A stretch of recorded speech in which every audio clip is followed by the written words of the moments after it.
Welcome to Everyone Loves Guitar, where we sit down and talk with interesting professional guitar players, uncover their stories, and discover what makes them tick. If you love guitar, music, and the backstory of people's lives, stick around. You're in the right place.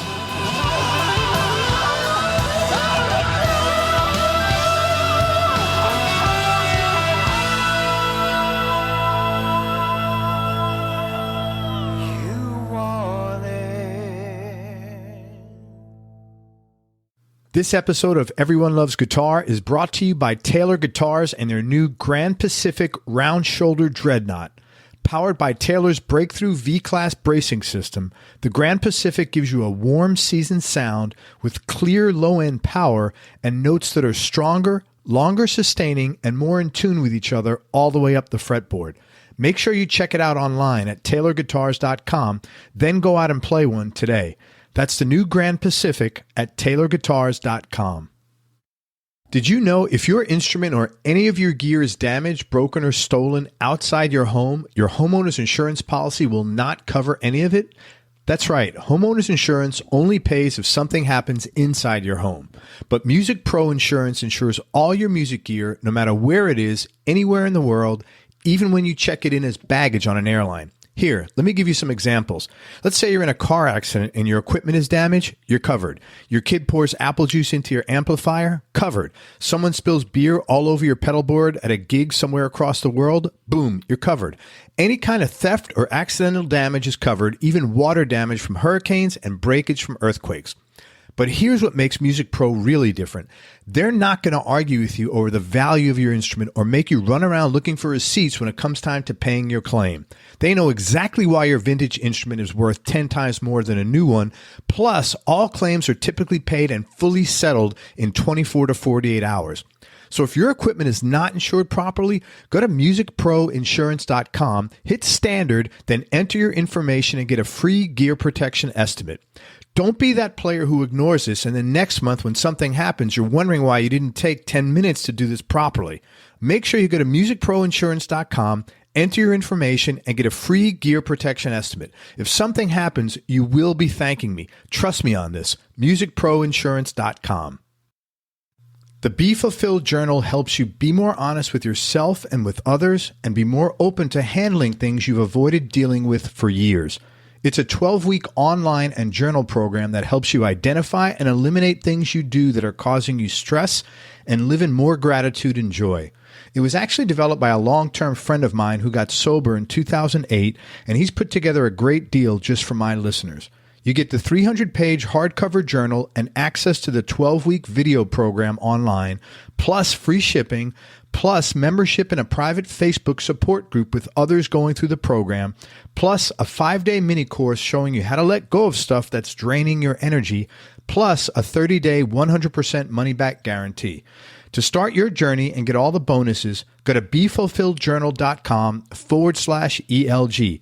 That's BeFulfilledJournal.com/ELG.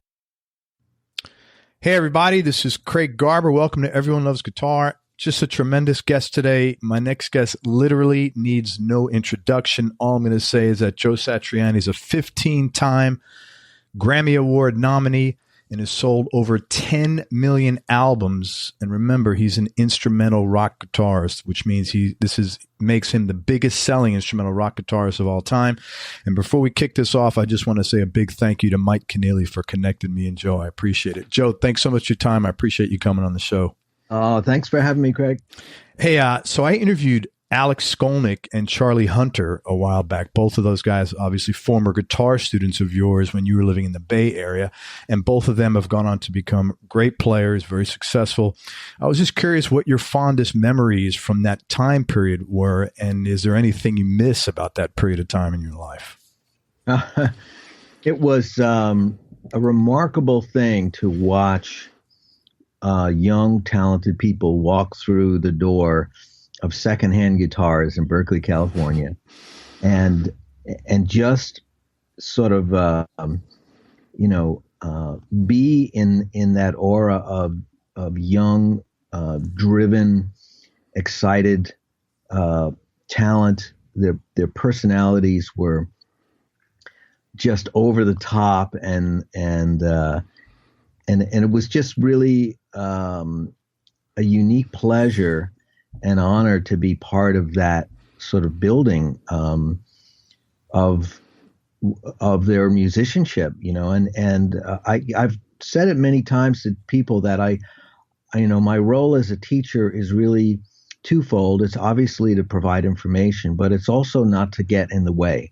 It's not to adversely affect the student with what I think or what they perceive as my style. I'm hoping that they don't pick anything up from my style. They just take the information and they walk out of the room saying, well, that's how Joe does it, but I'm going to do something else with it. So, that's the way it should work. And, you can imagine Charlie Hunter was a young kid, a really young kid at the time. And I knew his mother, Jane, because she was a luthier at the store where I was teaching. And she was a wonderful person. I haven't seen her in so many years, but, I can remember the day when she said, Joe, Charlie's driving me crazy. Do something with him, That's cool. And of course, he was great. He was just so motivated and full of fresh ideas and promise. And it's no wonder that he turned out to be such a super talent and an innovator on the guitar, an innovator as a musician. Also, just a fantastic human being. Yes. I never doubted for a second that he wouldn't grow up to be a fantastic adult, so I got to see him a couple of years ago. He actually interviewed me in Manhattan a few years ago. It was just such a pleasure to hand over the reins to someone I knew as a kid and see him as a fully grown, functioning adult musician, creator. It was really something. Right. Did anything you miss about those days? Well, the what you miss, of course, is the thing that drove you crazy when you were there. There was a lot of struggling going on because as I was teaching, I was also in a band called The Squares, and we were very busy not succeeding, trying really hard but not succeeding. And also I was slowly becoming a solo artist right up until January of '88 when I went off on my first tour. And my last lesson was to Kirk Hammett, as a matter of fact. And then after his lesson, I closed it up and went out on tour. And then within about 3 weeks, I was playing with Jagger, and it was just, a bit of a whirlwind at the time. But so there was a lot of struggle and, anxiety that permeated those 10 years. But you can look back at it, after over 3 decades of being the solo artist now, I can look back and say, wow, these were amazing formative years, and I think that's something that's hard to it's hard to sort of fit into a space that makes sense when someone is interviewing you about that kind of stuff. But I can say that, I can look back and I can say, oh, those were great times, but I do remember that they were really rough at the same time. So I think that's really cool that you just mentioned it, because I think people sometimes have a misguided sense of like success. I think people see, especially like with someone like yourself who's been really successful for a long time and on the top of everybody's list sort of. And I think people who haven't done that seem to feel like, you one day there you were, but I don't think people realize by and large that to get to the top of anything, it's like you got to grind the shit out of stuff. It's not easy. My question for you is, when you were struggling with the Squares, what did you tell yourself, or like what kept you going to keep pushing and not say, screw it, this isn't for me, or, what kept you focused and driven? Uh, I think we had all four of us. I would say that my brother-in-law and manager and lyricist Neil Sheehan, Andy Milton, bass player, lead vocalist, and Jeff Campitelli on drums. We really did have just a drive and a belief that what we were doing was unique and it was worth putting all our energy into.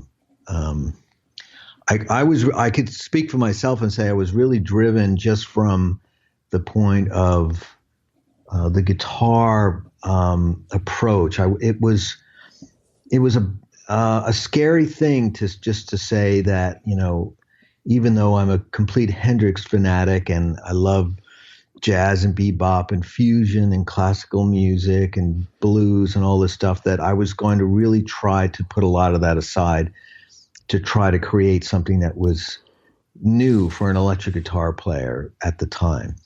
And that was really, it's a crazy idea. I don't know what made me think that was a great idea, but I was driven by it because I was living in the times, and that's basically it. I mean, it's kind of important to note that there was so much going on that was going against all of my musical foundation. There was disco. I'd been in a disco band in the mid 70s. There was punk, there was new wave, and at the same time I'm teaching, and young kids are beginning to create what becomes thrash metal. And I realized that's not me. That's not my generation. And so my spot is in a very funny spot. It's a very funny place, actually, stylistically, because I'm not old enough to be counted alongside of Eric Clapton and Jeff Beck and that group. And the only I suppose at the same time as we're putting this band together, out of nowhere comes Eddie Van Halen and blows my mind, and I become an instant fan. But I realize, but that's, that kind of a band is not really what I'm into. And so that also sort of propels me to try to carve out my own spot, I do believe that certainly Jeff and Andy felt the same way in their respective positions as drummers and bass players, that we were excited about creating something that was different from what everybody else was doing. So in that, from that perspective, that drove us.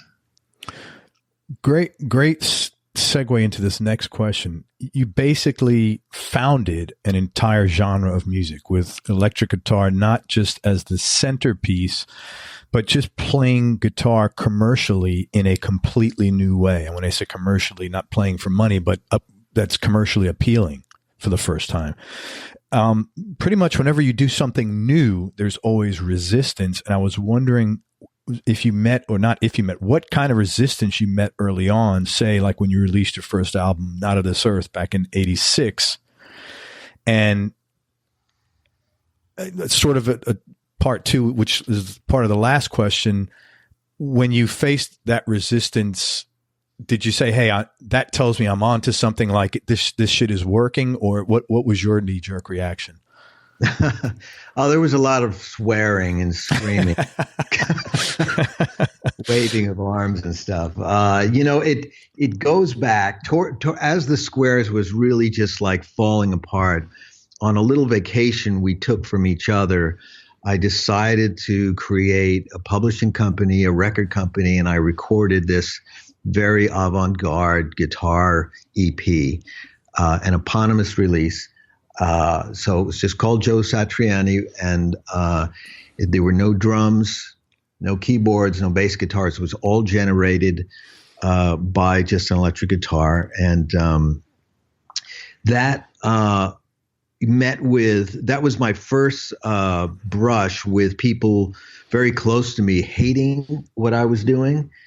half of the band, and then the other half saying, "Wow, this is cool." And that was Jeff. He immediately thought, "Wow, this is cool," even though there was no drums on it. He just thought, "You did this. This is what we should be doing," which is just taking control and making our own thing, So, and when I read a review of the record and guitar player, it was just like 2 or 3 sentences. I realized that they didn't know that I was Joe from the Squares, who'd been, beating our heads against the ground for 5 years. They thought I was just the weirdest guy to come along ages that would do something as stupid as make an EP with, the way I did.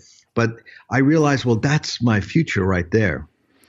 I guess I am that really weird guy. And the next record was so hard to make. I couldn't get anybody interested because, as you said, the genre didn't exist. Yeah. So when I said I'm going to make a instrumental guitar record, but it's going to rock and it's going to have songs and there's going to be verses and bridges, and people just looked at me like you're crazy, And I couldn't get it funded any way, and I didn't have enough money to really do it.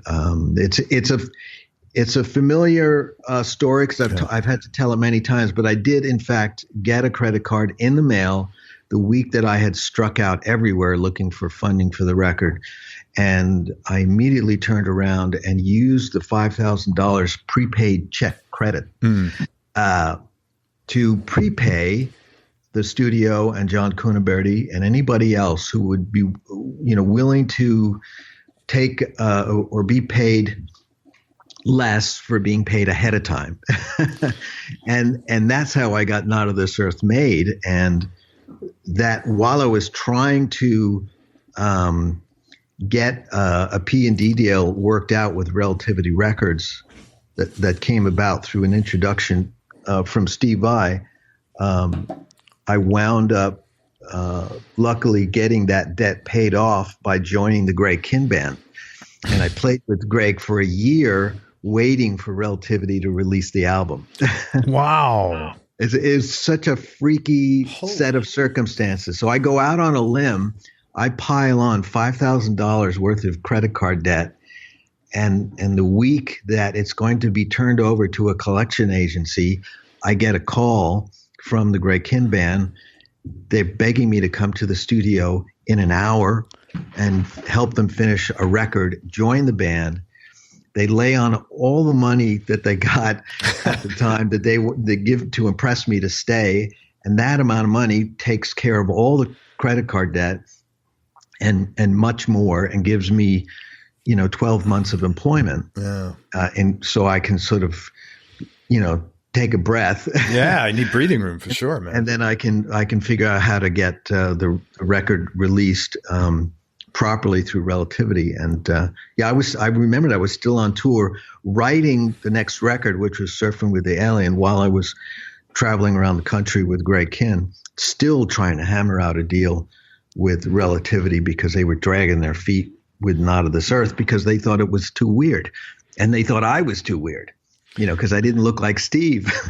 Unreal, man. They just expected that, I wasn't going to succeed unless I was 6 feet tall, had rock star hair and the whole thing. I hear, I've probably done about 450 interviews, and I hear these stories of like the incredible serendipity that, what is the chance if you had gotten that credit card a week later? You know what I'm saying? If you hadn't it's crazy, these things. And it, from a, not religious, but maybe like a spiritual, there's other stuff going on that's making some of this happen, because I hear so much of it so often. It's just crazy, man. It's just phenomenal. Yeah. You work with Mick Jagger, as you mentioned, in '88. I was curious how that gig came about, and did you get any takeaways working with Mick, and any cool or interesting stories from that experience? Oh man, there was so much cool stuff that had to do with working with Mick. But the setup, I'm out on my very first solo tour with Stu Hamm and Jonathan Mover, and we didn't know each other. We didn't know what to do. I certainly didn't know what an instrumental rock guitarist was supposed to do on stage, like stand still or jump around. Like, what do we do? We didn't have a lot of material, and we were playing 2 shows a night in these very small clubs. And within the first 2 weeks of a 3-week tour, my tour manager told me we were basically losing about $7 to $8 grand a week, and it was really not going well. Yeah. And I just remember, I think we were in Boston at the time, and I thought, what? This is like, how is this happening that I have an album on the Billboard charts and the label's gone crazy, and yet I'm stuck in this little hotel losing money? It was beyond me how it was going to shake out. And I literally got a call from my old agent who was working for Bill Graham at the time. And his name was Kevin Burns. And Kevin calls and he says, I got a crazy one for you. How about this? How would you like to audition for Mick Jagger, right? And we had a good laugh. And then I said, okay, why are you really calling? And he said, I'm not kidding. Bill and the guys are running Mick Jagger's solo tour, and they've gone through 60 guitar players, and they can't find a guitar player, and your name came up. And I was like, well, that's impossible. And then we laughed about how I would never get a gig because I don't look right, and it'll be the same thing over and over again. But we both agreed we should do it just so I could say I had that experience and it was fun. And so I was on my way to New York. We had two nights at the bottom line coming up. So I go down there, I play, I get the gig.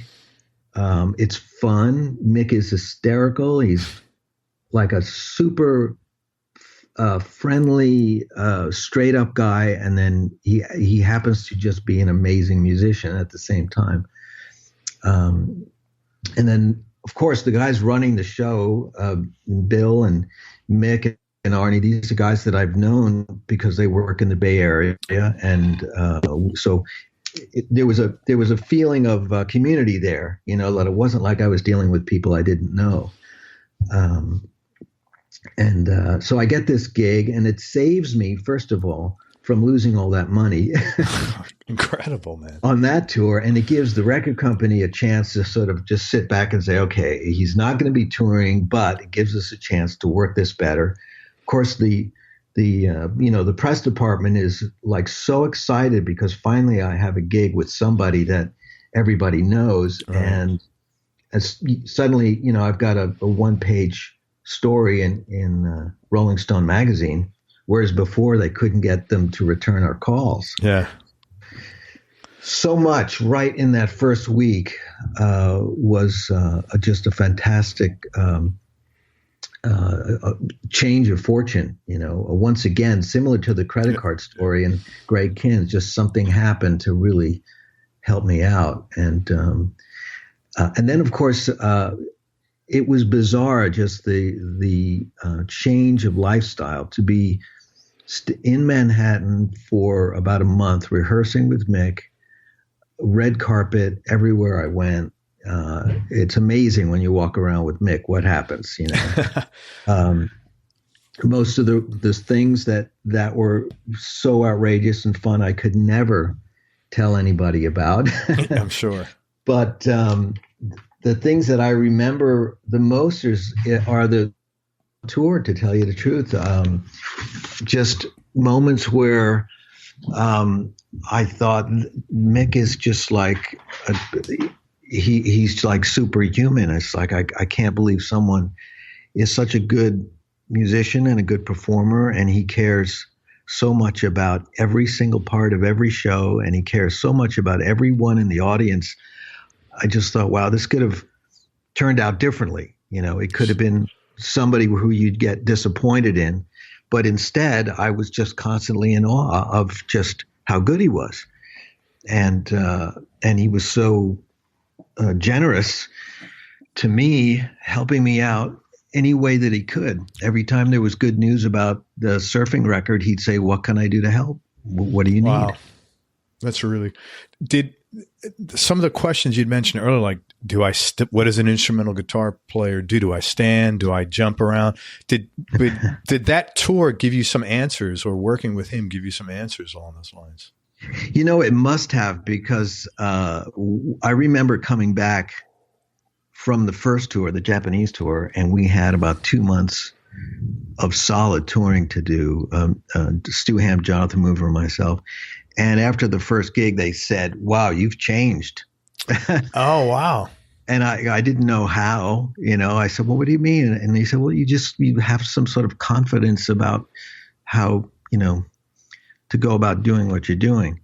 And that was on, I should say that was on our scale, our level. We were, three misfits, to tell you the truth, and we were still trying to figure it out. Like, I'll tell you, here's a funny little anecdote about Bill Graham, who, I saw walking around the stage in Japan with Mick Jagger, basically doing Mick for Mick. When Mick would say, "How am I going to work this stage?" And Bill would go and he'd do, his version of Mick for Mick, right? And I'd see Mick pay attention. And I thought, this is great. Mick still asks questions and he pays attention, right? So a couple of months later, we were, what show we were at? We were at a show, maybe it was San Francisco. And we were doing 2 nights at the Fillmore. And I asked, Bill came backstage and I asked him, "So what'd you think of the show?" And he pulled out a little notebook in his back pocket. He flipped through some pages and he started saying, "Okay, first song like this, third song was a bit slow." So he had taken notes during the show. And then he looked at me and he said, "You know what you should do?" He said, "When you come out, don't introduce the band the way you've been doing it. What I want you to do is, introduce Stu, introduce Jonathan, and then say, 'My name is Joe.'" And then he says, "And then take a second and let people say hello." So get engagement. Yeah, it was a very interesting, very light thing. Because I remember when he told me, I'm thinking he must be crazy. Like, it's never going to work, right? But he said, "Yeah, step back and let them say hello to you rather than you just saying stuff to them." And I thought, okay. So then I go up to the guys and I go, "Okay, I just spoke to Bill and he just said the weirdest thing, right?" So I tell them and they're looking at me like, "Oh, that's never going to work," So I said, "Well, let's just do it. He'll be watching. We'll see what happens." And of course, I go out there and I do exactly what he told me to do. And the response was, 10 times greater than the first show. It totally blew our minds. That's great. And, but things you pick up from people who really know what they're doing, and just the fact that he did it to me and I saw him doing it with Mick a few months earlier in Japan. It's just fascinating. I think how professionalism and experience eventually is something that, if you're lucky enough, works into how you carry yourself. So the guys in the band, they picked up on that when I returned from that first tour. And some of those lessons were learned almost humorously. Like, I remember when we were doing Tokyo Dome, which I think was about 90,000 people or something like that. Wow. At one point, Mick said to me, gigs like this, it's more about waving than it is about how many notes you're going to play. and he said, just think about it. If you can't see somebody's eyes, you better make it look like you can, and make a point during the show to reach people in all those sections of this huge dome that you can't make eye contact with, but make them think that you are. And it was a great piece of advice. Yeah, and you got 2 of the most experienced performers and people, in Bill Graham and Mick. Bill's had thousands of people on his stage, so that was, really great people to be getting advice from. Yes, yeah. Hey, I want to talk about Chickenfoot for a sec. It's you, Sammy Hagar, Michael Anthony, and Chad Smith. your playing is obviously very different in that than when you're playing in your solo stuff. Do you have like a different mindset about how you approach that, or do you just like approach it maybe even like a sideman? Like this is, you know what I'm saying? Like how do you? It's a pretty dramatic shift. It is, yeah. I think my philosophy with playing in general is that you have to be present, you have to react naturally, and reflect the other creative forces in the room. So rather than showing up with your own, rig and your own pedals and just say, hey, when I do a solo, I step on this pedal and these are the amount of notes that I solo with, it just doesn't work that way. I mean, that's a kind of, I've noticed that in other performers that I don't enjoy. And what I do enjoy is the sound of a band that sounds like they're working together. You look at the Beatles and the Stones, Led Zeppelin. These are amazing bands where they created something larger than the sum of their parts.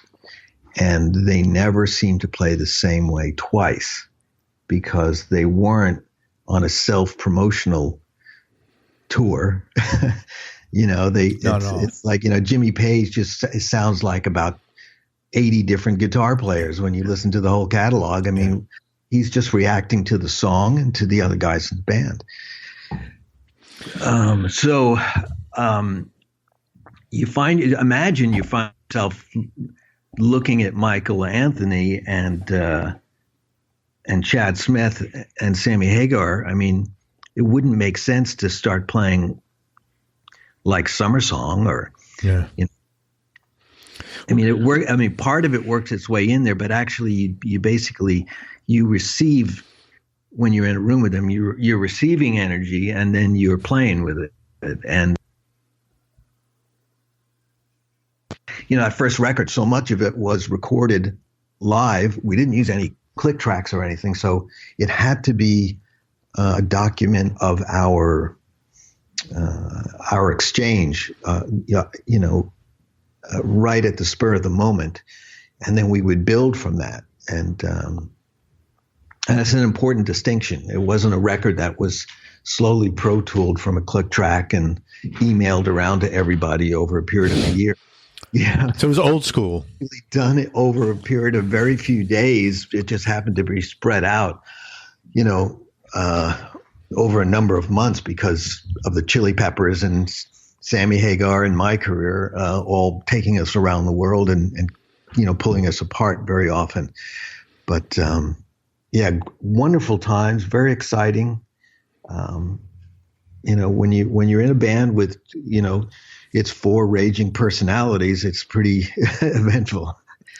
It's interesting you mentioned that your distortion, you're not going to show up with your usual rig and plug in, because even I was saying to myself, God, everything is different about this. Even his distortion, even his pedals are different.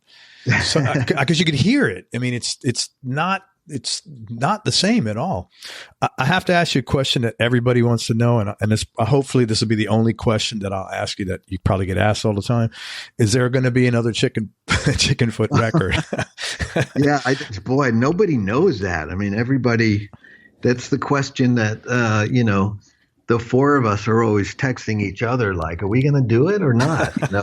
And, what happens is, like, every couple of months, someone will say, "Hey, guess what? I'm doing this." Like Sam says, "We're doing the Circle," and or they'll text me and they'll say, "What? You're doing a Hendrix tour?" And right. or when I called up Chad and I said, "Chad, let's do an instrumental record." It's just we're always sort of pulling a fast one on each other. So I don't know what it really means, but I could say that probably for 2019, there's certainly no touring for Chickenfoot. There might be a recording now and then, but I haven't thought about it in the last 2 weeks. But I saw Sammy last week, and I'll see him next week. So yeah, I mean, we're always doing stuff together, but right now it's I'm excited for him. He's about to release the Circle's first studio album. He's got my son doing the long form video for the concept album, which is really cool. And so I think it's always good if Sammy and Mike are playing together. So very cool, man. You just mentioned your son. Do you want to talk about Beyond the Supernova? That's just released this week, I think, as we're speaking, or just mailed out or something like that, correct? Yeah, I mean, it's funny.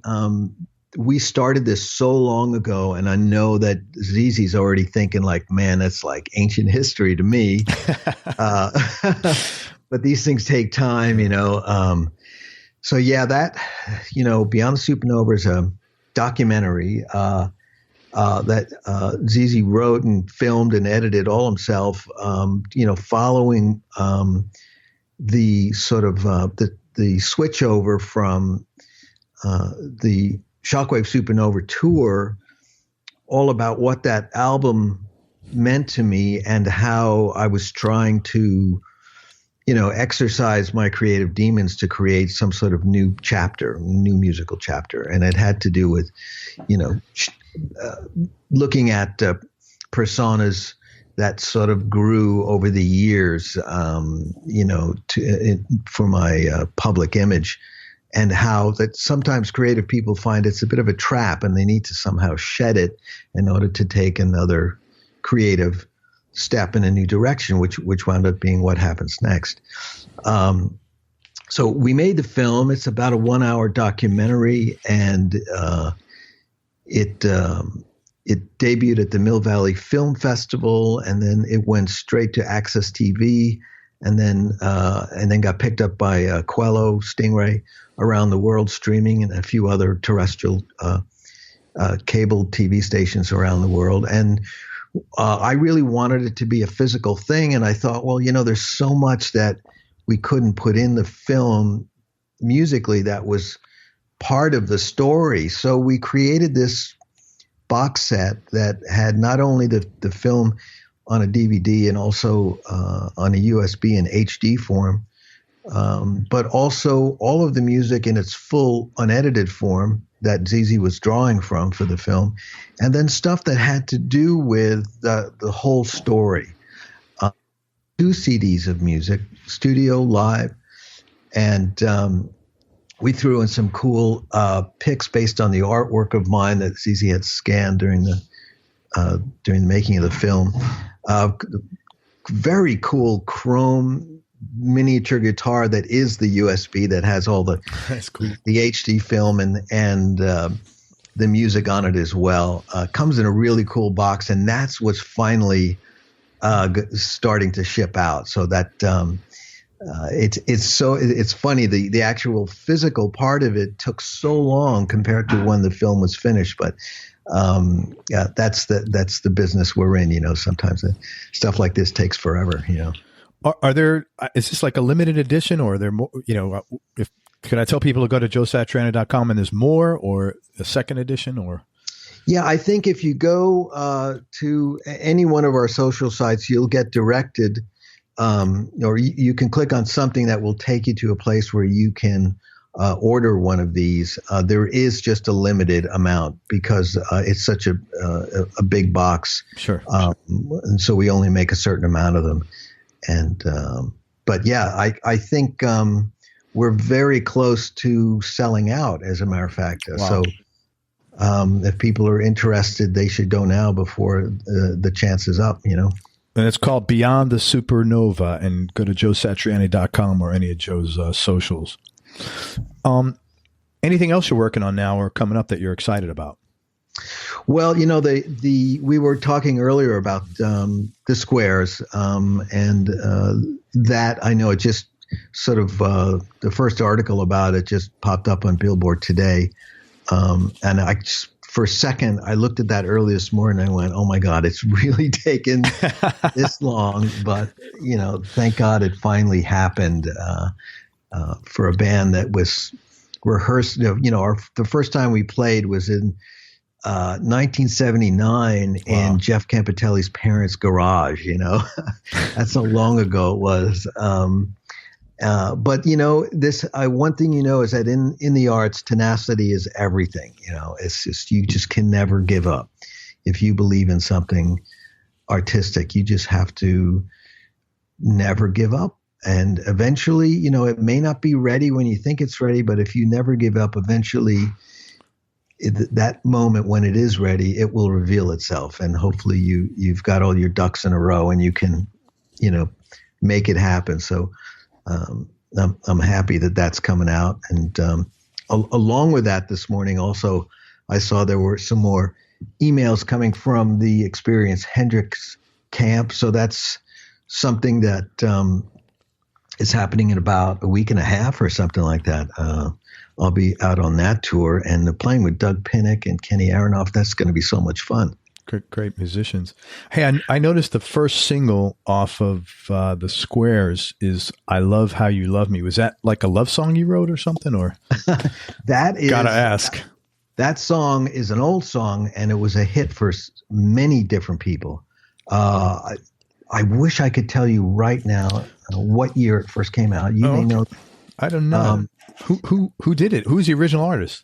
I don't remember the original artist. And the story is that we were, every once in a while, we think about doing a cover, and we would argue about whether, doing covers was really something the Squares would do, And Andy walked in one day and he said, I think we should do this cover called "I Love How You Love Me." And Jeff and I kind of knew the song from, maybe our parents or older siblings had maybe played it when we were kids or something. And we just kind of rolled our eyes and said, well, if we're going to do that, we're going to do it like this. And so it was really funny because Andy decided to be like the straight guy song. And he just sang it in that sweet voice that he had. And he, as if he wasn't paying attention to the fact that Jeff and I were going totally crazy, playing it in a sort of a tongue-in-cheek, inappropriate manner, Yeah. But it became but we never stuck it on our demos because we wanted to be known as an original band. Sure. And so when we were putting this thing together, it was really an afterthought because we had gone through all the best recorded versions of what we thought were our best compositions. And then we were almost finished. I mean, like a day away from saying, okay, we're done. 10 songs, we got it. And I just happened to say, hey, anybody have a copy of "I Love How You Love Me"? Because I couldn't find it, right? And so I got one from John, and I went, oh my God, this should be on the record. Because now that we're not trying to get a record deal, it doesn't matter if we do a cover or not, right? So, of course, once everybody else in the team heard it, they thought, this is amazing. Why didn't you have this on here right from the start, So that's so typical of projects, how sometimes they just turn on a dime like that. But so that wound up being the song that wound up getting sort of released first and got the most amount of attention just within that in the industry circles before we went to press with it. So, but I'm real happy because I remember the day we did it. It was just a live recording done in the Studio C in the Hyde Street building here in San Francisco. And we just had fun with it, and we played it once, and that was it. Very cool. And so it got recorded, and it really is a perfect document of what we sounded like as a live band. And man, what's the best place for people to find the Squares, the new thing coming out? Is that on all the places that music is normally sold, or your site? Yeah, I think what we're doing is we just started announcing the fact that it's going to be happening. I think there's probably a pre-order site that is being set up. I didn't see it early this morning, but I think today is the date when perhaps it goes up. So, okay. Yeah, we're doing it ourselves, like with Beyond the Supernova box set. We're doing this ourselves. It's a limited edition, and I have to say, Sony Music has been so great with these projects, just giving us the freedom and carte blanche to release this music, even though I'm obviously under contract with Sony. They really have been so supportive over the years, and this is another perfect example of how they never hold me back from doing what I want to do. That's really cool. You got some credits in the bank though, too. I'm sure it's not, you earned it, right? Yes. Man, is it possible for you to pick, just knee-jerk reaction, top 3 experiences you've had musically for any reason? Maybe your performance, the hang, and the people involved. Any reason you'd like. Oh wow, that's a very difficult question. I think it's. I mean, to be totally honest with you, the best experiences are the ones that are sort of private and go unnoticed, to tell you the truth, because everything else is fleeting. I know from the outside looking in, people might think, oh, your first platinum record or Grammy nomination or whatever, something that's very public. But those things you learn very early on are not really what fulfills you as an artist. The things that fulfill you as an artist are the things that generally are not sort of ready for prime time in a way. And it might be just you hitting the perfect note, the perfect way that you were aiming for a whole tour, and finally you did it, and maybe nobody in the band noticed. Maybe there was one person in the audience that caught your eye the moment you did it right and confirmed it with you. And those are the moments that stay with you because they keep you going. The public stuff is fleeting. Totally. The press and all that stuff, you can never buy into the hype or anything like that. So it's, that moment when you realize you're onto something, when you're writing a song or you hear something back for the first time and you go, this is going to go somewhere, or this is the perfect representation of how I feel right now. Those are the golden moments, but it's difficult to put them into words, or, they're not anything that is as tangible, let's say, as the hype stuff. I totally get it, man. I totally get it, man. The other stuff is kind of like flavor of the day or flavor of the week stuff, I would imagine. It is, and because if you let it affect how you behave as a creator, it will ruin you. Yeah. You can't wake up in the morning and say, "I'm a winner because they said I was," and that means that I should be able to write another winner. But it just doesn't work that way.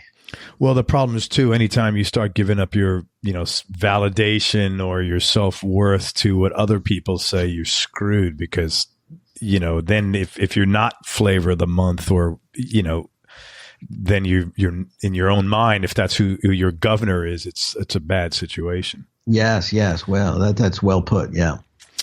You grew up in Long Island. What was your childhood like?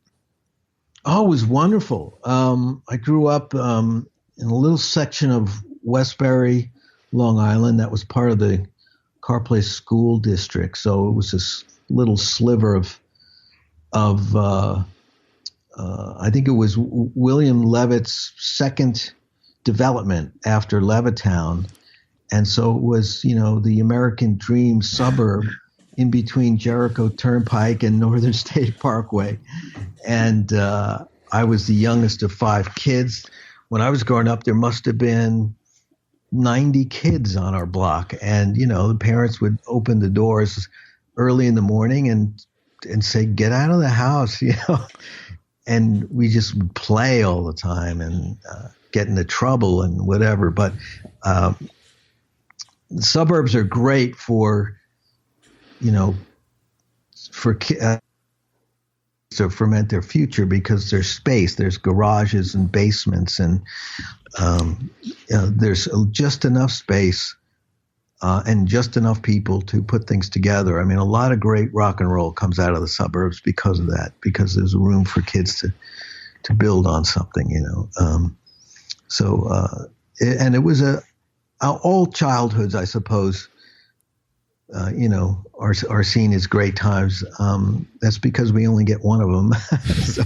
There's no alternative. But I would say that I was extremely lucky that I was in a loving and supportive family, and I had a great set of crazy friends that I fit right in with.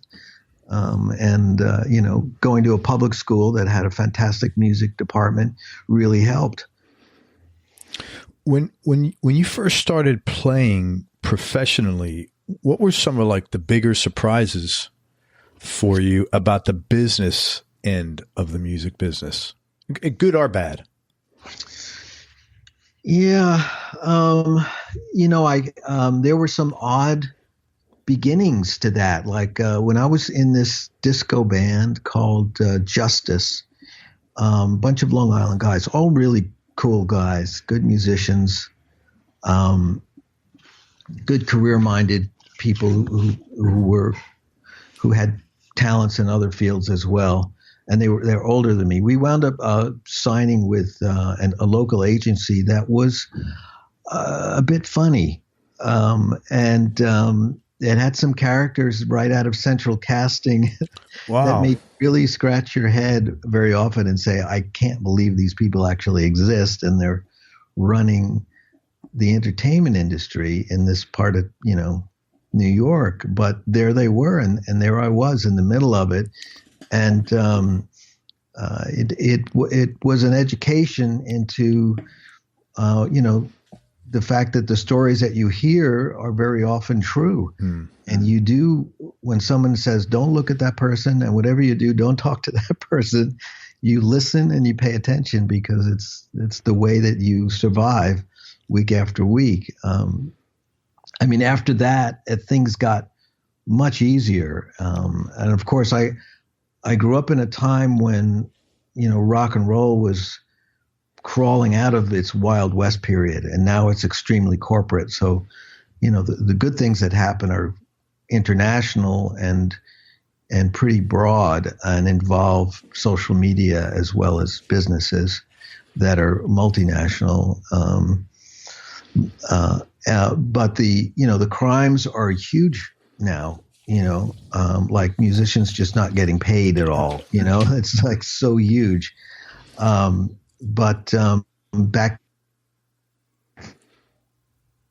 smaller, but it was smaller. Let's put it that way, because there was no internet, and people were more like satellites rather than completely connected. Yeah. Any what were some of the lower points? You had mentioned struggling with the squares, but what were some of the lower points, or maybe the obstacles that you had to deal with over your career, and how did you manage to get through them, either musically, business, personally, whatever you feel like sharing?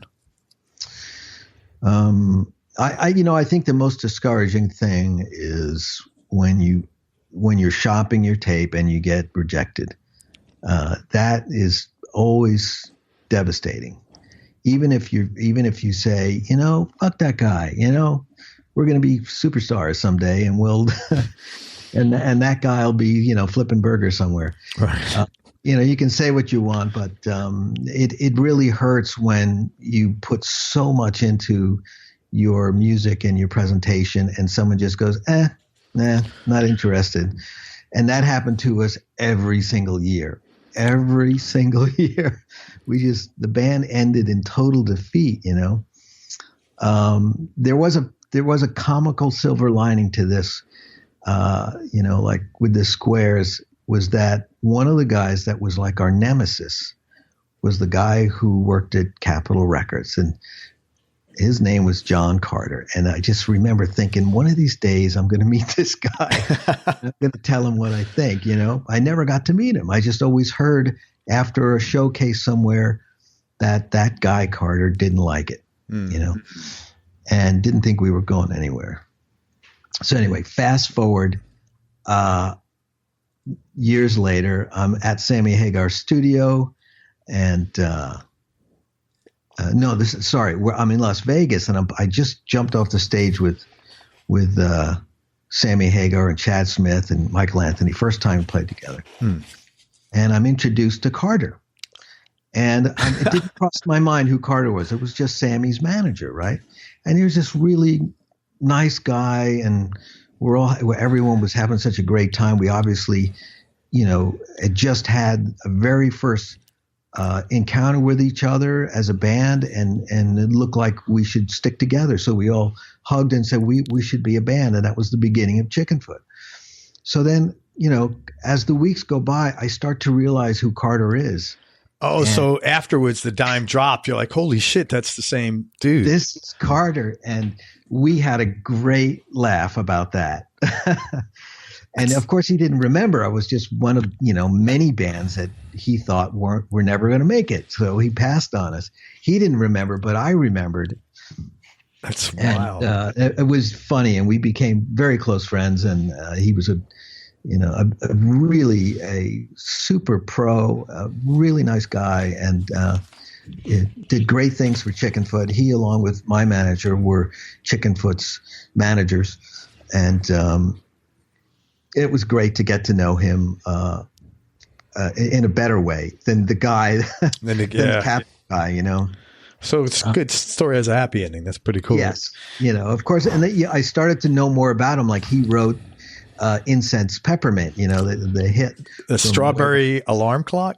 Yes. And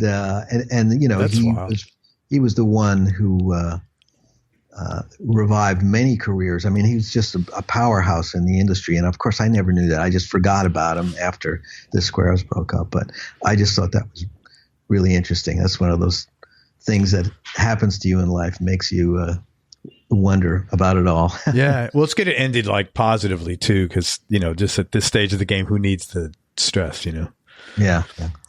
Any everybody makes mistakes and pays tuition in anything they're doing. I was wondering if you'd be kind enough to share maybe one or two mistakes you might have made earlier on, and like what you learned from those mistakes. Well, certainly when you're really young, I think maybe mistakes I made was maybe holding music back from people too long, in the thought that I needed more practice, personal practice, that I would, hold experiencing music with other people back, and that actually robbed me of the education of learning how to be a musician for people, which is kind of like what musicians are for. We're supposed to make music for people, So, but thinking I need to practice more, and I don't want to show somebody this song, or I don't want to collaborate with somebody because I want it for myself. Those are, I think, big mistakes. And that's an easy one. That's something you teach when you're giving a clinic. You make sure you tell the younger people to open up, to share, to gain experience. It's more important to gain experience playing music for people than it is to practice a few more hours doing some scale or something that no one will ever pay you for. Man, that is really good. So, and then the other thing is, even though I read up on everything that I could about the music business, you just can never be overeducated about what's happening in the music business, because it's changing all the time.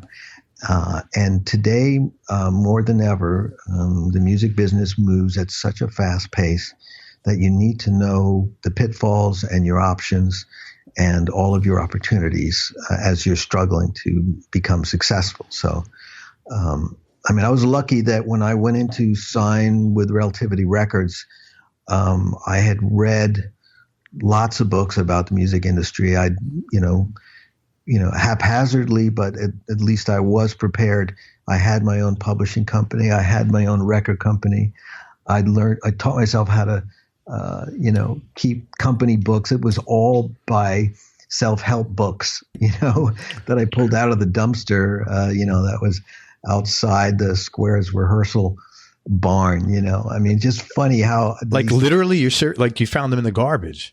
Yeah, I did. Yeah. We rehearsed in a barn on 8th Street in Berkeley, and we shared a building with Nolo Press, who made how-to books. Yeah, they did. Really good company. Yeah, and of course, if they had a misprinting or something, they would throw it in the dumpster, and we would have our cigarettes and beer in between, taking breaks from rehearsing, and it would be overflowing with these books, and we'd just be sitting there looking at them. And one day I just thought, I'm taking this book home, And I realized that it had tear out sheets for starting your own business and creating a DBA. And I just, from that book, I started Strange Beautiful Music and Rubina Records, and the rest is history. So, another lesson in serendipity, but there it is. That's crazy, man. That is really, but just that you had the motivation to do that. That's what's impressive. I mean, to find the books is one thing, but then to go do that on your own without anybody telling you to do that, that's pretty impressive. I guess, when you're chasing a dream, that's what drives you. You don't let anything, stand in your way.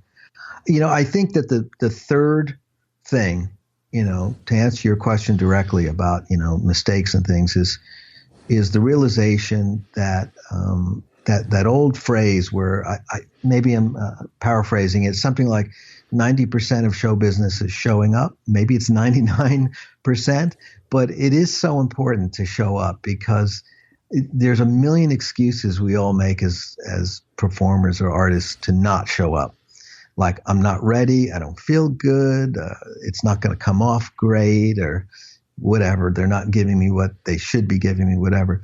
But if you don't go, there's a 100% certainty that nothing will come of it, Yes. But if you do go, even if, your cord breaks or they don't let you tie your shoe before you walk on stage, someone will see you, they might, and that person might offer you an opportunity that you weren't expecting that leads to something really unique and successful.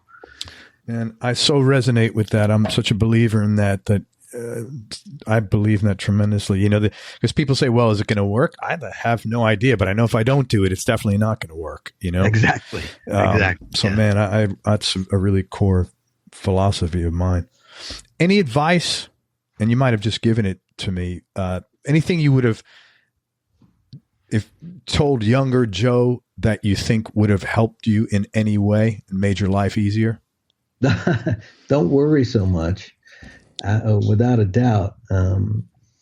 It's endearing in a way, when you think back and you go, wow, I was so freaked out about this and that. But it drove me to stay up at night and scheme and create.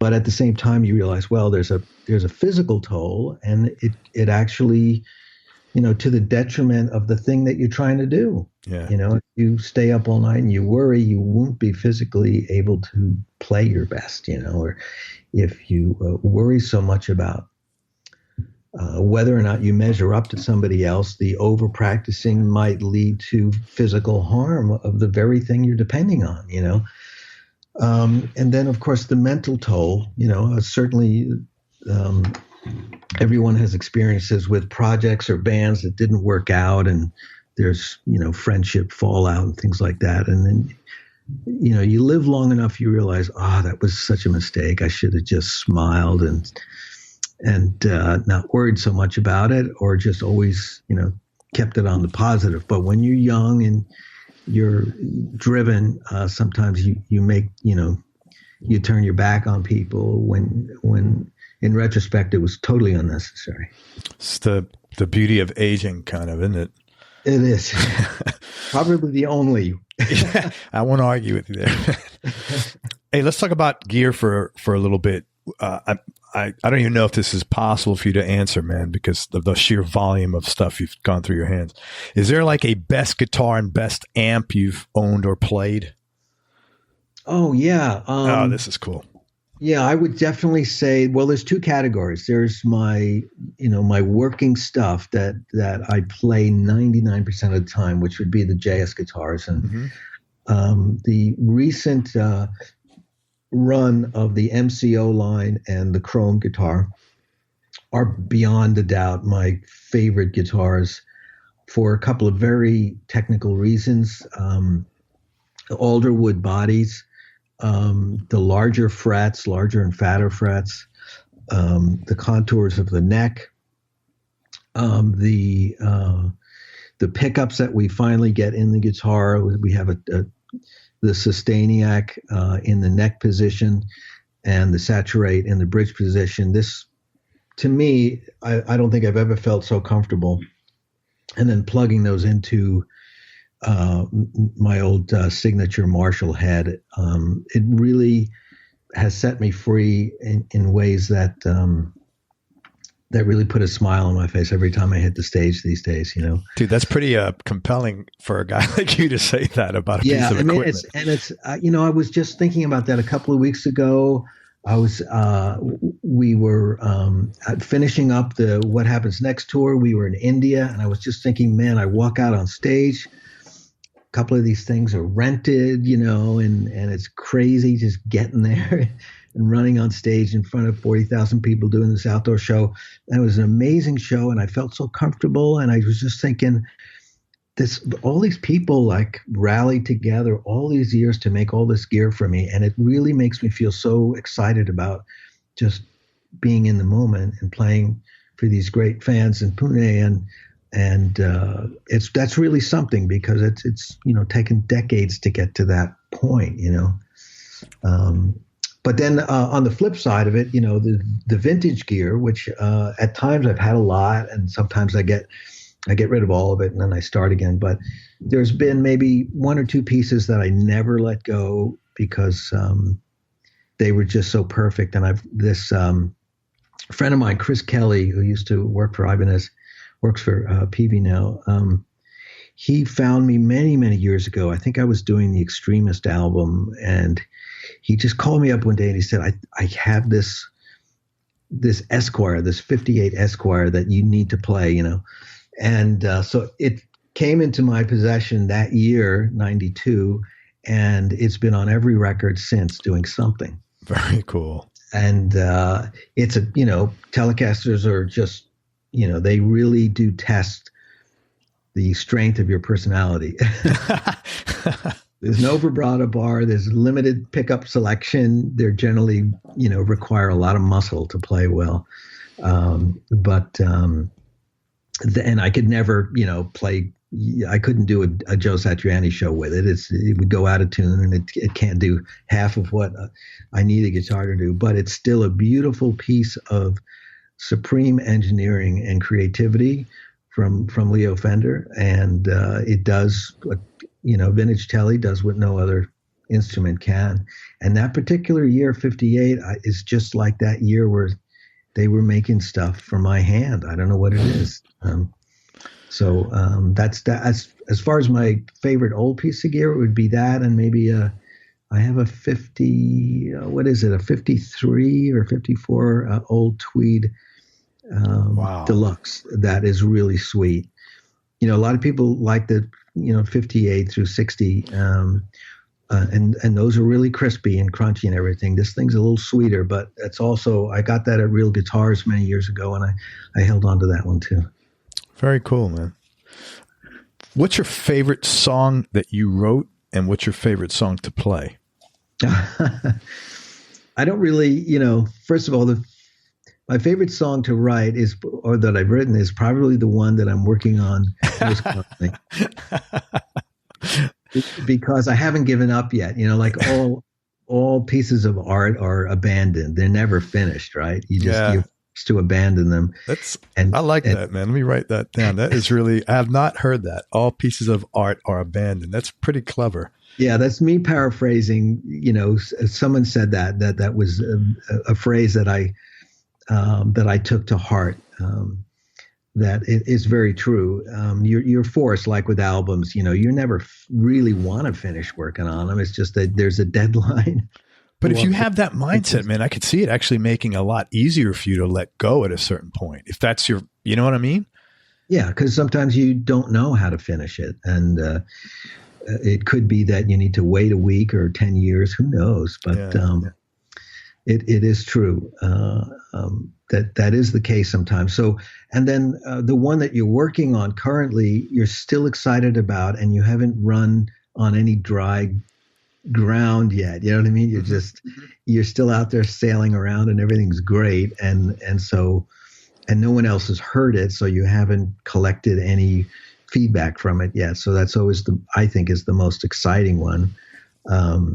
But we are pushovers when it comes to applause, by our very nature, that when you finish a song and the audience stands up and claps, you go, oh, they must like that. I must have done something right. That happens over and over again, where you're not expecting it, perhaps, and all of a sudden you hear the audience singing along, and for me, being an instrumental artist, that's a sure sign that you've done the melody right. Yeah. If you're, let's say, in India or Cincinnati, whatever, and whether it's an outdoor show or a small theater, everyone seems to be singing in unison something that came off your fingertips, Which is amazing for an instrumental, man. Truly amazing. It is, yeah. You ever sell a guitar you wish you can get back? Yes. Oh, man, tell me. This is fresh on my mind because a couple of months ago, a fellow guitar player, a friend of mine, and Bill Lanero, sent me a picture and said, yeah, I interviewed Bill. I know who that is. You know Bill, right? So he sends me a text and he says, along with a picture, saying, hey, this guy says you used to own this guitar. And there it was, this 54 hardtail Stratocaster. Oh, wow. That I had sold to a student. And I never should have done it. But at the time, I thought, I don't like this guitar anymore. And, I should give it to someone who really loves it. And that's always been my motivation. It's just like, if you're not playing something, let it go, because it might be somebody's favorite. It might be the thing that really makes somebody's life, Yeah. And so this one student I had, he just really loved that guitar. And he just was always saying, if you ever want to sell it, And he wasn't a professional. I think he was going on to become a math professor or something like that. So I took him up on his offer. And this guitar was interesting. It was a 54 that I had found when I was living across the street from a guitar store. And it was a 54 Strat that someone had most heinously, if that's a word, refinished in avocado sunburst, right? But it was actually quite beautiful. It was just the most beautiful job. It's just the thought that you take a vintage guitar like that and refinish it, of course, offends, the Bonamassa and all of us. The Bonamassa and all of us. But this guitar, in true Joe Bonamassa fashion, it's like, it doesn't matter if it's a good guitar, it's a good guitar, right? Yeah. So I just love the guitar. It had very weak pickups. It was a hardtail Strat. Someone had just refinished the whole thing. But I fell in love with it, and I wrote a lot of music on it. It had a lot to do with my musical development, just the feedback I would get from that guitar every time I played it. But then while I was in the Squares, it became increasingly a tool that I couldn't use at all. And I started to build my own Strats with humbucking pickups and all sorts of different things going on. And I grew out of it. But a few months ago, like I said, Bill sent me that text and I went, oh my God. And I said, if he ever wants to sell it, I'll buy it back from him. So that was the one that got away. That's funny, man. What's the first album you bought, if you remember? Wow. That's a tough one because I was the youngest of five kids. I really loved the music of my older siblings. And so I was gifted all the stuff that, they left behind as they went off to college or to move on out of the house. And I know that I bought Communication Breakdown as my first single, but I can't remember what the album would have been now. It may have been something even stranger. I requested, goes back when I was really small, maybe 7, 8 years old. I heard a record at my uncle's house and I loved it. And my father went out and bought it for me. It was called Persuasive Percussion. I don't know who it was. Maybe that's the name of the outfit. I'm not really sure. It was a kind of a percussive fusion jazz record, pre-70s, we're talking mid 60s. but I remember the album cover, and I remember just being fascinated by it, and it led me to become a drummer. So I took drum lessons from age 9 through 12, so that was kind of like my band, at the time. But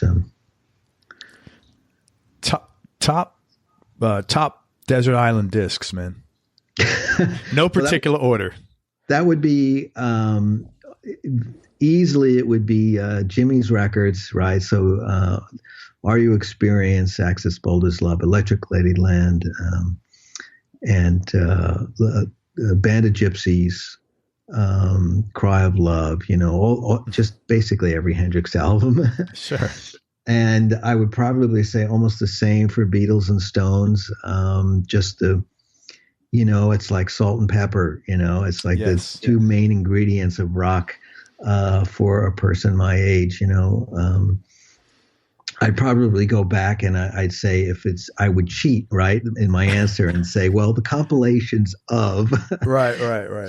Chuck Berry and John Lee Hooker and Howlin' Wolf and just all that generation of first generation electric blues players. Just wow. That's something I'd always want to hear. And I think I'd throw in some things that I go back to and I listen to now and then. Certainly a good helping of the ZZ Top and Queen, and then some really weird ones like Trilogy by Emerson, Lake and Palmer. Yeah. There is just some things that are so much a part of me because it was the soundtrack to my high school experience that, like Black Sabbath, I will always love Black Sabbath and Led Zeppelin because that's high school for me, Sure. So, yeah. Really interesting though that those are all your influences, and yet this thing you've created is not like that at all. I mean, it's just really amazing. It's almost like I don't know how you did that, but it's just pretty amazing. And I'm not like blowing smoke. It's just like wow, it really. I mean, it took work. I think I naturally gravitated towards the music. When I was a little kid, my parents would play their music, which was jazz, was largely instrumental. Okay. My mother and father would also play classical music in the hopes that they would train our brains, I think. And I fell in love with Mozart and Beethoven, and I fell in love with Miles Davis and John Coltrane and Lester Young and all the players that they listened to. And then I started to hear the early rock and roll and funk and Motown and blues, and then slowly becoming rock that my older sisters and my older brother would listen to. And it became my foundation. And it's like when I heard that first Hendrix record and I got to Third Stove from the Sun, that was a pivotal moment for me. It was different than when I heard Foxy Lady. I love Foxy Lady, but to me, Third Stove from the Sun was like the real shit, Yeah. There was something there that made my heart race, Totally. You kind of alluded to this before, but I wanted to explore this a little bit because it's, I think this is a difficult thing. You're somebody who's obviously become famous and spent a lot of time in the media being recognized as a great guitar player. That being said, I think people forget that life doesn't necessarily make any exceptions to how it treats you because you're, for this thing that you're famous for. In other words, like you're a family guy and a human being like everyone else, which means you have highs and lows like everybody else. And I was wondering if at any time or ongoing, do you maintain some sort of awareness or even behave in a particular way to keep in mind that, sort of who you are and what you do are two mutually exclusive things? Because, earlier as we talked, if you don't do that, your identity rises and falls with, the what you do thing, which isn't always comfortable or controllable or fun. Yeah, that's actually a really deep question because I think that to one degree, building up a separation between the two actually creates more of a problem, and then it keeps you from being truthful to your audience. It's kind of like I was mentioning before about advice about sharing and collaborating, opening up, starting young with that idea, getting comfortable with it. I mean, it comes with pitfalls. If you're giving an interview and you're just saying, I'm going to be as vulnerable and truthful as possible, well, then, who knows what's going to come out of your mouth. You might reveal things to yourself that just you go, whoops, not ready for promo. Sorry, Certainly that's happened to me where, I've thought I could talk about something and then I realize that it's too emotional, but it's too late, but at least the audience says, well, there he is. That's Joe. That's the real person. He gave us something real. He didn't just go up there and promote his latest beanie hat or whatever it is. Yeah. Which is, I think, is worse. I'd rather them see me, break down on stage describing an event rather than just going up there and looking like I'm just being crass trying to sell my latest guitar pick or something like that. That would be horrible. So I don't think that I can say that I figured it out, to be honest with you, that I know exactly how to do it, because sometimes you realize, now is not the time to be totally honest, and sometimes people don't want it. They just want to know what pedal did you use and when are you going on tour, Yeah. So you have, as a professional, you have to go, is this the time, the podcast is a great time just to be totally honest, because it's not like television. It's not like Entertainment Tonight where they're just going to go to the part where you totally screwed up and repeat that forever. So yeah, you have to think about the venue you're in. Let's put it that way. But here's the great thing is that if you get used to being honest, then you're being honest with yourself. Right. And I think that makes life easier. No, totally, man. Thank you. Most important things you've learned about yourself throughout your career experience and life in general. Well, I'm governed more by my emotions than any notion I have that I'm a professional musician, without a doubt. And I have played with guys who I just can't believe how good they are. I mean, it's amazing. Sometimes I'm on stage with other professional men and women, and I can't believe how good they are keeping it together and just showing people what they've prepared and rising to the occasion. And I just don't seem like I'm that at all. I seem like I'm more governed by what I'm feeling, and it's always going to come in and be the hallmark of what I play that night, good or bad. Sure. Maybe hallmark isn't the word, but it's going to be the main character is the way that I'm feeling. So that I wish I could change that, because I realize sometimes when I see artists going through some, putting on a performance that's obviously getting ridiculous scrutiny and attention, and then you hear the backstory and you go, what? I remember reading this story about Beyonce doing a song at the Oscars, and she had to appear at the top of the stairs, and she's wearing a gown, and she had to come all the way down while singing. And it was a flawless performance by her, right? And then you read later that seconds before, the strap on her shoe broke, and her bandmate was trying to fix it, and they couldn't, and she had to basically go out with one shoe on, but you couldn't see it because of the gown, but you had to somehow keep singing and walk all the way down. Of course, we didn't know this. And I just remember thinking, well, that's professional right there. Right. And, I wonder, all when performers hear stories like that, they go, what would I have done? Would I have went, hold it, everybody, my shoe fell off? Or would you have just played horribly and then blamed it on your shoe? But no, she didn't. Right. She actually pulled it off with one shoe on and didn't tell anybody about it until much later. And I thought, okay, that's really cool. Oh, that is cool. What do you like most about yourself? And maybe that was it. Sorry, I can't let you go without asking the tough questions, Jeff. I could talk about your string gauge if you prefer. Yeah. Oh, I have no idea. I just never I never think like that. I wouldn't know how to how to even begin to answer that question. That's fair. That's fine. Who's had the biggest influence on your life, musically and then personally?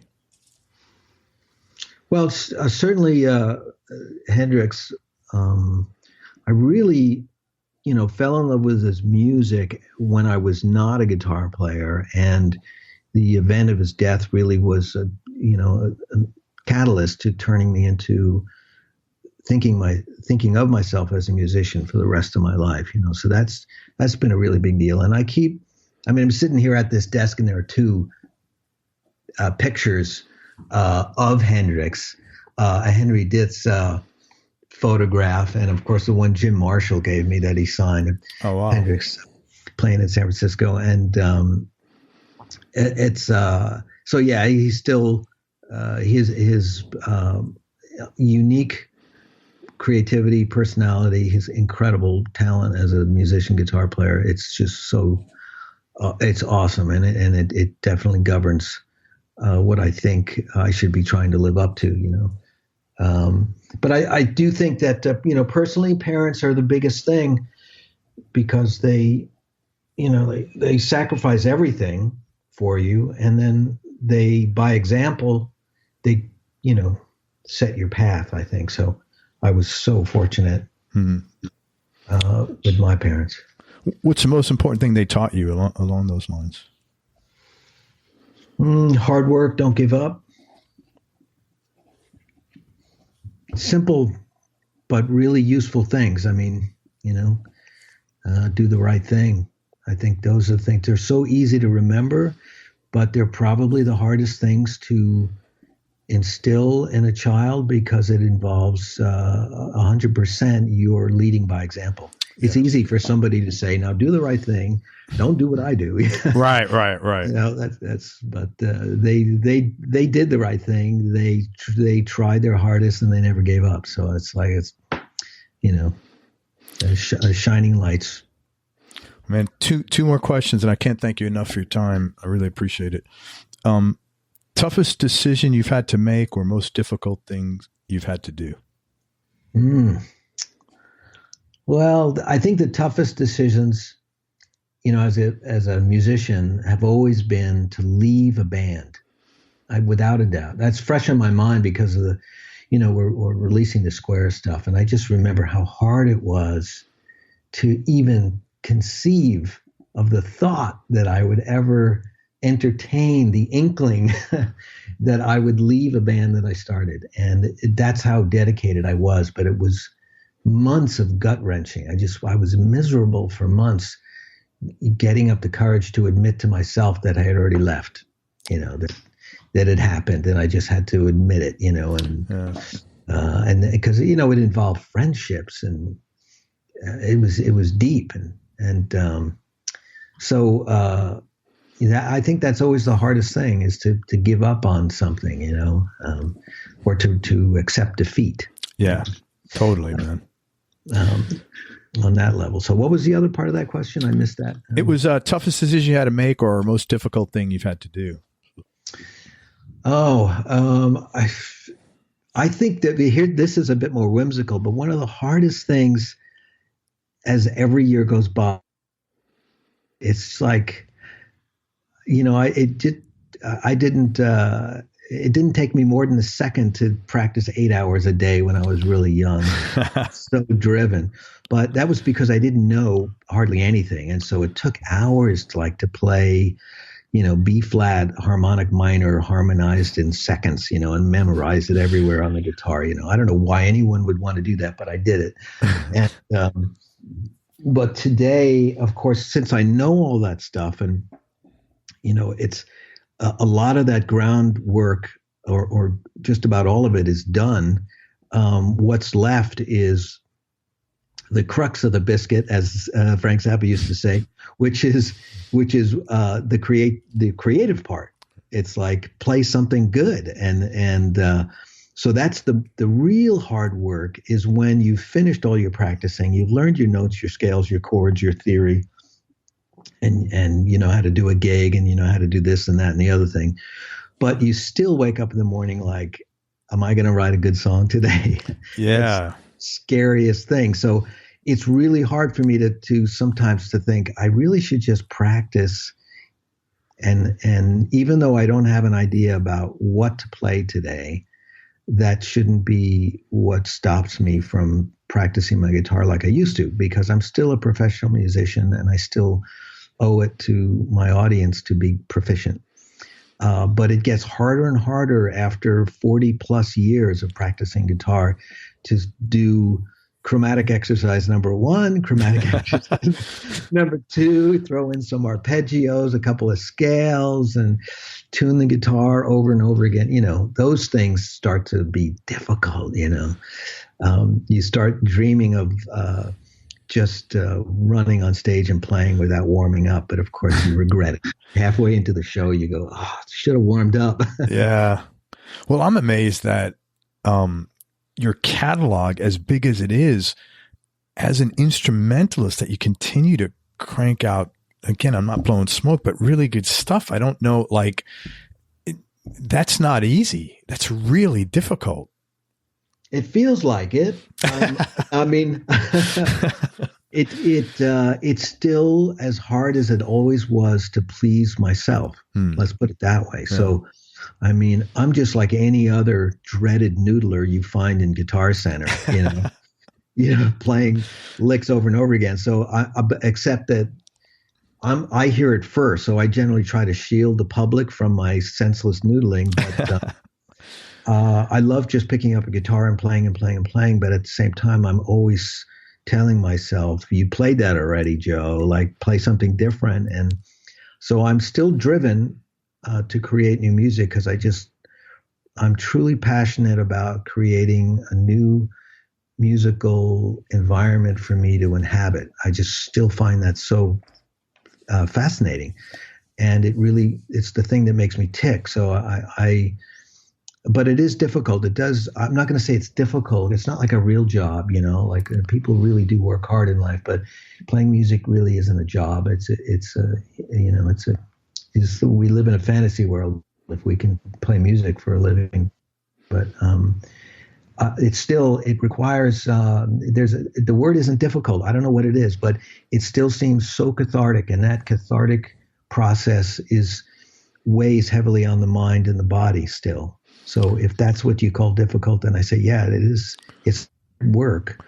No, I think it's really difficult. You know, the fact that you feel great about it is, from my perception, it's a mutually exclusive issue. Like, you could feel great about it, but it's difficult, man. I don't to come up with new stuff all the time.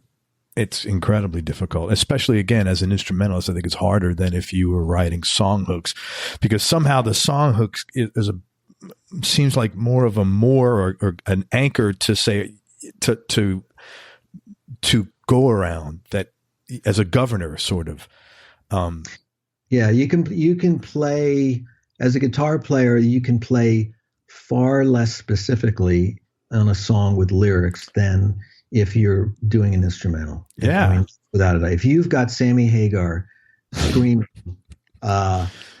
sexy little thing, you can really sort of lean back a little bit and just groove with the drummer. Yeah, because he's taken on the weight of having to tell the story. But if it was an instrumental playing Sexy Little Thing, boy, you'd have to really go through lots of alternatives, and it would be hard work to be able to convey that unique story, and not have to be misconstrued or confused with some other song, Totally. So. And man, last question, Joe. Biggest change in your personality over the last 10 years, and how much of that has been intentional and how much is just a natural process of aging? I suppose I've tried to teach myself to be more personable, less shy.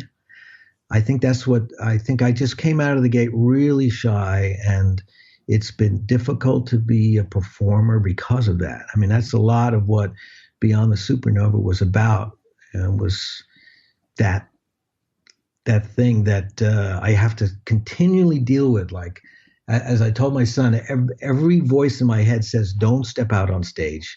Don't you dare go out there and try to play guitar in front of anybody. And then all of a sudden, I'd find myself taking the first step and the second, and then all of a sudden, I'm loving it like it's the greatest thing in the world. And so it's an inner conflict. Yeah. So I keep thinking, well, I've been doing it for a long time now, so I must have improved. Hopefully, that aspect of just wanting to stay in my studio and play by myself, But it rears its ugly head, just when you think you've done the work, suddenly you realize you are who you are, and that's all there is to it. So you get that little guy talking to you on your shoulder. Little voices in your head, man. Little voice saying, "Yeah, end the interview quickly. Don't say anything else." Right? Well, you've been wonderful here, man. I genuinely appreciate it. I'm sorry. Is there anything else that you part of that question? No, I mean that's pretty much it in a nutshell. Because I think that says it all, and I think you probably got that from talking with me today. It's yeah. It's I'm a funny bundle of contradictions, but I love pouring it all into music, and so that's still my passion. And man, you picked a good thing, because you've made a lot of people, including myself, really happy over the years with everything you've done. So I really thank you very much for all your hard work. And you're very welcome. Thank you. Let me tell people again, a couple of things you got going on. First of all, check out the Squares. It's Joe's first band that he was with. They're releasing the early demos of that band, all cleaned up, and you can check that out on Joe's website, joesatriani.com. He'll be touring with the Experience Hendrix tour all over the States, and you're going overseas too, I think, right? The Hendrix band is actually still just a domestic touring experience, as far as I know. Okay. Thank you. So Joe will be all over the States with Experience Hendrix tour and Beyond the Supernova. Man, check that out and get that quick get, because it's a limited edition and it's good stuff that Joe's son, it's a documentary movie that Joe's son ZZ made. And that's very cool that you get to work with his son also. Man, thank you for everything. If I could ever help you and you want to showcase something, please feel free to come on the show. But thank you very much for your time. I know that you are a shy guy, and I really genuinely appreciate opening up and sharing yourself, man. Thank you. Oh, thank you. It's been great to talk to you. And thanks again to Mike Keneally for connecting us. Everybody, thank you for listening. If you enjoyed this interview, please share it with a friend or on your social media channels. We appreciate your support. Thanks very much to Joe Satriani for spending time with us. I appreciate it. Make sure you go to everyonelovesguitar.com, sign up to get on our newsletter list so you and I can connect. And most important, remember that happiness is a choice, so choose wisely. Be nice, go play your guitar, and have fun. Till next time, peace and love, everybody. I'm out. We hope you enjoyed this show. If you did, subscribe to the Everyone Loves Guitar podcast, and you can do this online at everyonelovesguitar.com or on iTunes.